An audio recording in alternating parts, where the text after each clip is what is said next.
Up until this point, we've just been dealing with values which have been defined in the code itself, but the reality is you're often going to be using user input, which might come from some kind of client submitted HTTP request, or also often from the terminal. And so that latter case is what we're going to look at in this one.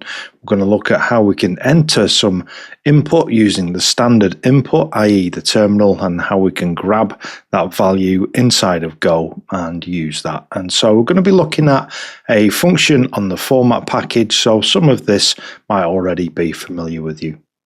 Okay, so here we are inside of main.go, and I've just declared a variable called name, and what we're going to do is we're going to enter some text inside the terminal, and then we're going to populate that text with, or we're going to populate this name variable with that text. First of all, let's just print a message to the terminal, so format print, and we'll ask the user for some information. Enter your name, and then we can use scan, format scan, and let's go and have a look at this, see what it says. So scan scans text read from standard input, storing successive space-separated values into successive arguments. Okay, so this sounds perfect for what we want. We want some user input, which is going to be entered from the standard input, i.e. the terminal in our case here. And so we can provide the arguments for any variables that we want to scan into.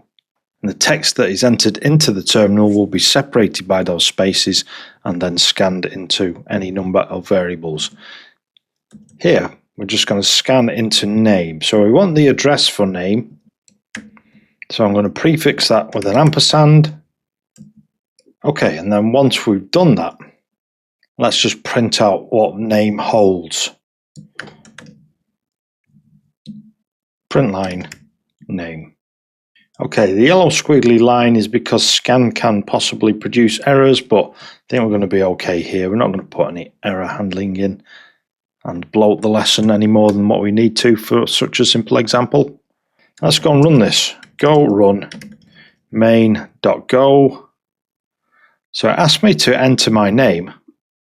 I'll enter Gary, and then it prints out Gary. So format scan reads input until it encounters white space. You must pass the address of the variable using the ampersand, and the value entered by the user is stored in the variable. And that's really all there is to it for simple input. So why not have a go at this now yourself? Here's a challenge. Write a program that asks the user for their first name and age, reads both values from the terminal using format scan, and prints a message using the entered values. So remember how scan works. It works with white space in between each value. So I'm sure you can figure this out. Pause me now and give that a go. Okay, so I didn't give you as much information as what I normally do there because I just wanted to test your problem solving skills and to see if you could figure out how to do this on your own. So I've declared two variables, one for name and age this time, and we're going to use scan. And so the clue was in what I said about the spaces between the actual values which you type into the input. So we want to scan into name and age. If we look at scan, it's variadic, so we can use multiple variables. So here I'll say name, age. The types can be mixed because we're saying that it will accept any type. So once we've done that scanning, let's go and print these out.